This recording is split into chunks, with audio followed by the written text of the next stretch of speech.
Hi everyone, this is KJ from Vlogs, a Filipino reactor based here in Kingdom, Saudi Arabia, and welcome back to my channel. So agad-agad, gawa natin ito ng reaction video. It's been a while na hindi ako nakagawa ng Soyuz and Gmail. At pakinggan natin kung ano yung mga sentimento nila in life dito. May mga magkakaaminan pa or magchishika ba ang Gmail dito about their past sa kanilang mga ex, chika lang. So without further ado, let's all watch this.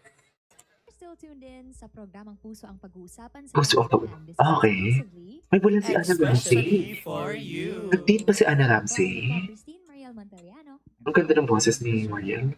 Ako ang inyong multi-dog show Ang ganda. influencer. Movie Soriano. And you'll be the heartthrob. Ang gwapo ni JM, dear. Ang gwapo ni JM. Nakasubaybay dito sa Showtime. Shout out. Online live. We have Shout out din JM, alam mo yan. So Showtime online new live. Ang gwapo ni JM. 106,000 sa Showtime Facebook. We have 29,000 pesos. Per Pesos. total of 262,000 live viewers. Maraming salamat. Ba't ang gwapo naman ni JM? Ang ganda ni Mariel. Si Mariel dalagang-dalaga dito. Ang tingin mo, gigigil ako. Especially for Showtime. At i-follow nyo na rin po kami sa Especially for mga Showtime, social watch the media bill. accounts na at It's Showtime Mm. na. Yes. At Okay, kanina yes. ay naantig ang ating mga puso sa kwentong ibinahagi ni Mommy Fe tungkol sa kanila ng dati niyang kabiyak na si Alfred. Ikinuwento niya kung paano sila nagkakilala at kung ano-ano ang mga So, ang tatay ni si Gio pala. Si Gio anak ni Mami Fe. Tama? Dahil nga sila ay may mga anak, naging civil. Oo, si Gio. Akala ko jowa ni Mami Fe si Gio. Gio. Napagpasyahan nilang ayusin ang kanilang pamilya at magkabalikan.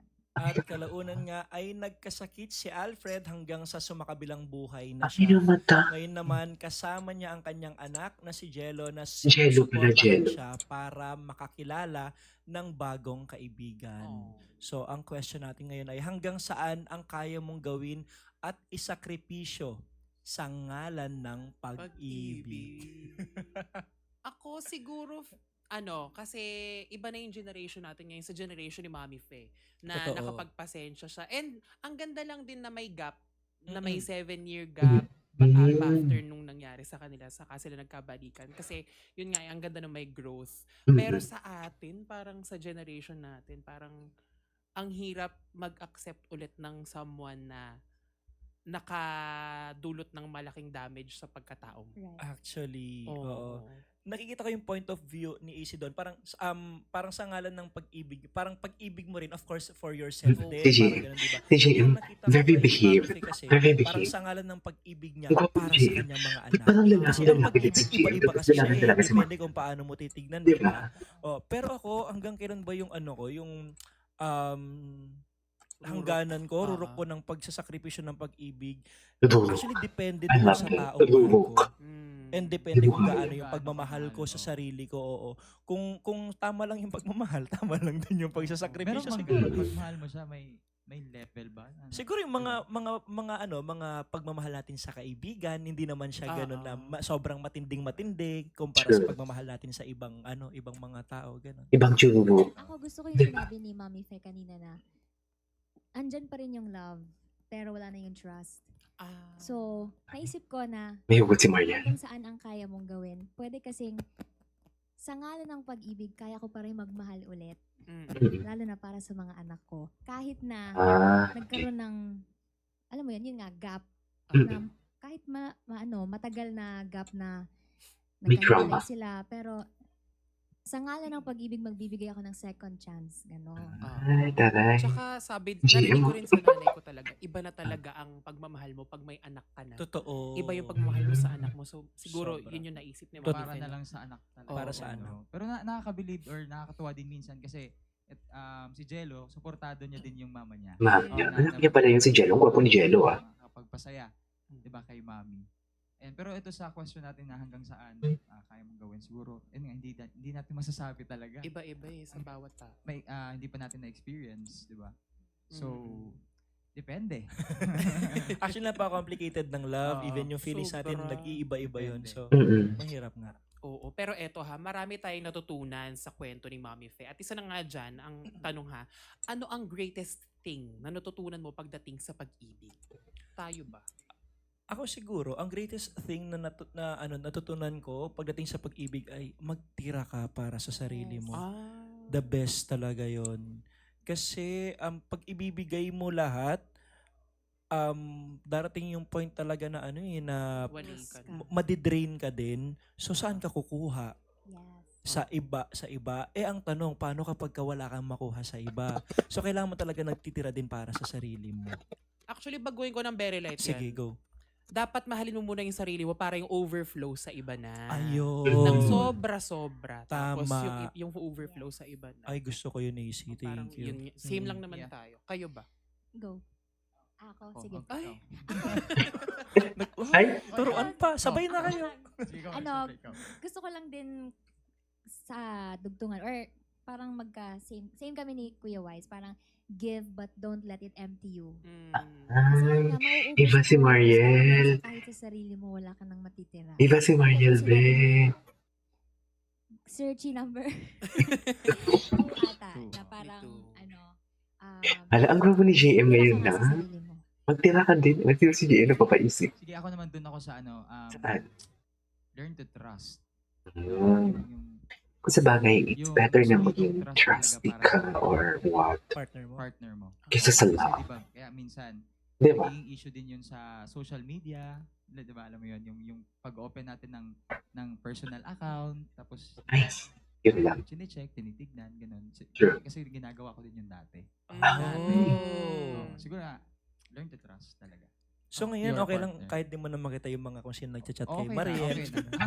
Ay, Uy, pero Galing. dagdag ko yung yung sa trust, about sa trust. Parang kapag kahit ilang beses ka na masaktan, huwag kang makakalimot na itry pa rin na magbigay ng trust sa iba. Iwan. Lalo na sa mga bagong tao. Kahit may trauma ka na. Oo. Totoo, Oo. totoo. Parang wag mong ipagdamot yun. Oo. Kasi hindi naman lahat ng tao magkakapareho. Totoo. True. Nice. nice. Ito naman, medyo mabigat. Bilang isang anak, ano ang gagawin mo kung nagdesisyong maghiwalay ang inyong mga magulang? Ako, I'd like to start because my biological father and mother are separated. So, ngayon, we're living happy naman kami. Ano naman. Pero, siguro, at bata pa kami nung naghiwalay talaga sila. Pero ngayon ay sinusuportahan ko talaga ang nanay ko. And if bigyan mo na ako ng panahon, sa ibang lifetime, siguro, ganun pa rin gagawin ko. Mm. And I'm proud na she stood strong kahit na may mga pagsubok na dumaan sa mga buhay namin. Yeah. At kapangalan ng searcher natin. Oo. Marife. Mama mo, Marfe. Marie. Hi, Ma'am Fe. Shout out to you. Ay, tita. Oo. Ay, tita. Ako siguro. Bakit hindi nila kinakantsawan yung decision JM? na maghiwalay. Ano ba? Ako kahit Masyadong, kasi bata pa ako. masyadong Masyadong gaya ng serious parents ko. kasi. Hello sa'yo, ma, tsaka tatay. Oo. Masyadong Kasi serious. dati nung bata ako, nakita ko kung paano sila nag-aaway. Mhm. Kung paano umiiyak nanay ko. So ako naman sa Talaga? Sulsol, sabi ko, mahiwalayan mo na si tatay. Kasi ayoko siya nakikitang umiiyak. And then, ang sabi sa akin ng nanay ko, hindi anak, kawawa kayo. So, good thing, hindi sila naghiwalay din talaga na kompleto pa rin ang family namin and happy kami ngayon. Pero just in case man, mag-decision silang maghiwalay, tapos ngayon yun mangyayari, na parang equipped na ako Yeah. ng lahat ng bagay na Mhm. dapat meron ako as, May as capacity an ka na. individual, no? Parang kaya ko naman ng suportahan just in case gusto nilang maghiwalay. Pero ang tandaan nila, hindi wag na kayo maghiwalay. Utang na loob. Magmahalan ka. Oo. Oo. Kayo ba? At ako sa akin naman, Kayo ba? siyempre walang perfectong pamilya. Diba? Ah. Wala. Ay. Nagkakamali, nag-aaway, and everything. Pero, ngayon, masasabi kong masaya na kami. At Ay. parang matatawag ko na talaga siyang happy family. Ay. Kaya, we love you. Ba't parang naiiyak ako? AC. Ako Ay. siguro Parang advice. naiiyak ako. Parang madalis Talaga. something. Sa May mga anak, magulang. may asawa ka na. Oo. There's ano, something. pastor? Lang. Siguro sana i-equip nyo yung mga anak ninyo sa mga desisyon na gagawin nyo rin.